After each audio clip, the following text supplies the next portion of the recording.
helplessness is your best friend, savage.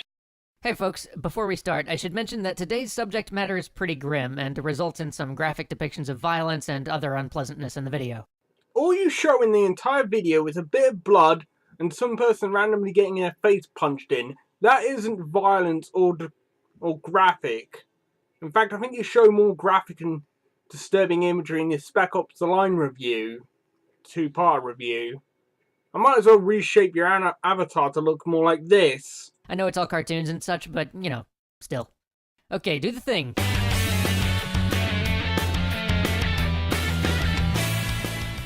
Rage. Goddess, sing the rage of Peleus' son Achilles, murderous, doomed, that cost the Achaeans countless losses, hurling down to the house of death so many sturdy souls. These are the first words of the Western tradition. This is how we open the Iliad, the book which serves as a bedrock of Western culture, and defined the society that defined the West down to today. It's foundational, seminal, a book of great meaning and great worth. It's a cultural touchstone, a work without which Western literature as we understand it would not exist. I think you're putting a little bit too much stock in it. And yet, it's about rage. It's about anger and violence, about destruction, wrath. In its lines, we see the brutal struggle of personal combat, and have painted for us a picture of its visceral result. We are witness, up close and personal, to the slaughter of men, and the extremities of war. And yet again, I will say without equivocation, it is a classic, and more than that, it's necessary. Rage, frustration, anger, these are a primal part of who we are. They are, without a doubt, part of being human. Denying that, denying them, only makes them worse. Instead, we need to understand and to channel them, and sometimes we need an outlet for them. And that's why I've never been against violent video games. I will be the first to say that some games approach violence in a more interesting and nuanced way than others, and I'll also be the first to say that I don't want games to be limited to being only about violence. But I also think it's good that we have violent games. It helps us channel our emotions, come to catharsis, understand who we are, and sometimes enact our rage in a space where we hurt nobody. Unless you're a feminist. Violent depictions of women being beaten, raped, and run over by cars. It's not the movies, it's video games. And now the women calling for change in this multi-billion-dollar virtual industry are... Many of us have had an experience where we were left frustrated or angry, and instead of going out and just hitting somebody, we played a game. We tore it up in a multiplayer match, or we blasted our way through a tough level, and at the end of it, that rage had evened out. Personally, I just smoke weed while watching an anime like Oh My Goddess or Chobits. It wasn't gone, but we were able to better deal with it, to control it, perhaps even to turn it toward a productive end. That's a powerful thing. It's valuable. It's something we shouldn't just toss aside. And beyond even this, games can serve not only as an outlet for our rage, but also help us to understand it. When James was young, Earthbound was one of the first things that really made him think about these angry, violent feelings, and what they do to the world. Pacifist runs in games like Skyrim or World of Warcraft, or the pacifism achievement in Geometry Wars, help us to understand that there are alternatives to violence, and games like Deus Ex or the Metal Gear series even encourage that we find a way to do the least harm. Violence in games has value, and games themselves can help us Legend of Korra sucks monkey balls. Understand and channel what can be an incredibly destructive part of being human. And this is doubly true for children, so long as they're not simply being left with violent games as a babysitter, but rather playing with a sibling or a parent who can talk about these emotions and these actions with them. Okay, I agree with the sentimentality behind that statement. But now I want to talk about the game Hatred. And now we get to the main reason why I'm making this video. I think Hatred's going to be a terrible game. Not only because I doubt it's actually going to be well made. Hey, you can take that statement and shove it up your ass. And how the fuck do you know how the fuck the video game is going to be, the quality of it? Do you work on the production team? Do you have friends who work on it? Have you played a demo of it? All you have to go on is roughly the same amount of information that I do, which is about a handful of trailers and everybody else's regurgitated opinion about it. But also because Hatred the game is not about rage. It's actually not even about violence, really. Hatred, as it's been advertised, is about sadism. I'd probably even argue over that statement. I would probably say it's more about nihilism, essentially put about being a depressing, game. Not similar, for me, it kind of looks not dissimilar to somewhere between Hotline Miami, Spec Ops: The Line, and a Rampage version of GTA. But who knows? This game could actually pull a Madoka Magica on us and be completely different as it is advertised. You wouldn't know. You haven't played it yet. In fact, I think if I'm right, it's about 2 weeks and day and 2 hours at the time of this recording of this video. And sadism is not the same thing as anger. Not even close. I wouldn't even call it a universal human trait. There's no way to channel sadism productively. Anthony Burgess' Clockwork Orange would disagree. It's simply about harm and the joy in doing harm. I usually don't like to make categorically dismissive statements like this, but Oh, don't then! I think games that are exclusively about indulging in sadism do not have redeeming value. By definition, they can't even teach us or make us think more deeply about the subject, because as soon as you start to question these sadistic acts, or think about the horror of the suffering you're inflicting, the experience ceases to be about sadistic pleasure. It becomes an experience about understanding the nature of sadism. I'd like to point out, you did a 2-part video on Spec Ops The Line, which for me probably has a more darker imagery in it than Hatred does. I would just say the only difference being is how they're advertising, because I'm fairly certain if you looked at the advertisement of Spec Ops The Line, they would probably be not dissimilar. I just think that Hatred is more completely upfront about it. Like I said, it's about 2 weeks before the launch of Hatred, so, you know, you would look pretty stupid if you did a video like this on Spec Ops The Line, which, you know, you promoted twice. And maybe you could build something of value from that, but a game that's just about the thrill of sadism, I see no value there. Yeah, again, this game has not been released yet, so you don't know all the information about it.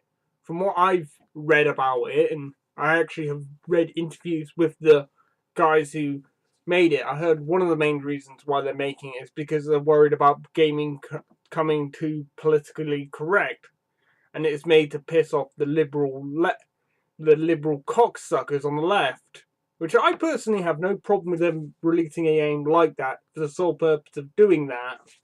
I'm not even sure if such games can serve as an outlet for sadistic urges. I mean, anger can be internal, it can be focused at the world rather than an individual, and it can be expressed in ways that do no harm. A sadistic experience, though, is by definition about hurting a person. There are already sadistic games out there. Newgrounds is built on purely sadistic video games. There's like 30 odd video games where you get to shoot, punch, run over, and throw Justin Bieber headfirst into a meat grinder. And not mention, you know, I've seen the cast of Harry Potter, Britney Spears, and Angelina Jolie all have games where you get to punch, beat, shoot, and do all manner of horrible things to them. Heck, I think it's Newgrounds' bread and butter. A real person. Can a game really provide an outlet for that? I'm not entirely convinced a game about sadism will offer much more than titillation for the full-blown sadist. I personally don't see anything morally wrong with him getting titillation from his video games, unless you want to bring up the fact that I remember hearing that you see, if I recall, you openly admitted to in one podcast seeing nothing wrong with openly admit to enjoying Dead or Alive Extreme Beach Volleyball, which I could easily hold against you, considering you're a Anita Sarkeesian bum kisser. Like, okay, compare these sorts of games to your standard violent game. And I don't mean the cartoony sort of violence that's purposefully abstracted to discourage you from thinking of the violence in realistic terms. I mean your standard violent game, where the rage and reality of the violence are front and center, visceral. Even in those games, you're usually fighting for a cause. The end isn't simply the thrill of violence itself, but at least the veneer of saving the world, freeing your people, or defending your country. In sadism games, though, the goal of violence is the hurt it causes. It's about creating pain and fear. There's no redeeming purpose. There's no question of whether anything justifies this sort of harm, because the harm is an end in itself. I'd like to point out you're arguing over digital constructs. They have no independent will, no independent thought. They have no life to give or take. Therefore, I do not see anything morally wrong if there were nothing but Japanese hentai games where you did all manner of horrible, nasty things to people. In fact, my ideal society would be that if I went into my game exchange tomorrow, and well, I can't go in there tomorrow, I'm working tomorrow, but hypothetical scenario, I went in there, they had a bunch of Japanese hentai games, really violent, gory games, a bunch of kiddies, stuff for, average stuff, and a bunch of stuff for kids. That would be my ideal society, and nobody would be, shouting down. They would just simply go in there, buy whatever video games they want, go home and play it without feeling any guilt whatsoever. Now understand, this doesn't mean that these games have no right to be made. Every game, even the most debased, has a right to be expressed. But that doesn't mean we have to give them a megaphone. Which is what you're doing right this minute. In fact, you're probably doing it more than I do because you actually have more subscribers than me. The ideal situation to beat them is either promoting the games that you would like to see that would beat them, or better yet, build your own video games and beat them at their own game, which is my ideal solution, which is something that I've continually talked about. It doesn't mean we have to reward them financially. People can blow their money on stupid shit if they want to, all day long if they want to. And it doesn't mean that stores operated by private companies are obligated to carry them. Stores can sell whatever they want to in their shop. And it would be highly hypocritical for Steam to not sell Hatred, considering right this minute they're selling both Manhunt and Postal 2, which have copious amounts of you stabbing people in the eye socket and throwing anthrax cow heads at people. There's a reason that much of our culture is founded on a work exploring questions of violence and rage. It's an essential part of who we are, and without understanding this part of ourselves, we can never become a society. We can never become a community. There's nothing wrong with this. And violence as an expression of anger, as well as violence in the name of a cause, are incredibly important things for us to consider in the world today. The question of when is violence in the name of a cause actually a lie we tell ourselves in order to act out the violence of misdirected anger? That's one of the defining questions of the 20th and 21st century, if not of human existence. And these are things that video games let us explore. Yeah, but you're not going to see that with restraining one idea or one political philosophy. Any political philosophy should be explored in a video game. Even nihilistic, sadistic, or even games that touch on purely sexual tones, because admittedly, it's all about interpretation. Somebody could look at Hatred and say, that looks like an interesting game, I think I'll buy it. And that doesn't make them a horrible person, that just means that interests them at that particular moment. But anyway, moving on. They help us to understand and wrestle with this emotion, as art has since the beginning of recorded history. And they help us channel and express and dissipate this emotion when we need to. They provide catharsis, as art always has. I would never say you shouldn't get this game just because it's violent.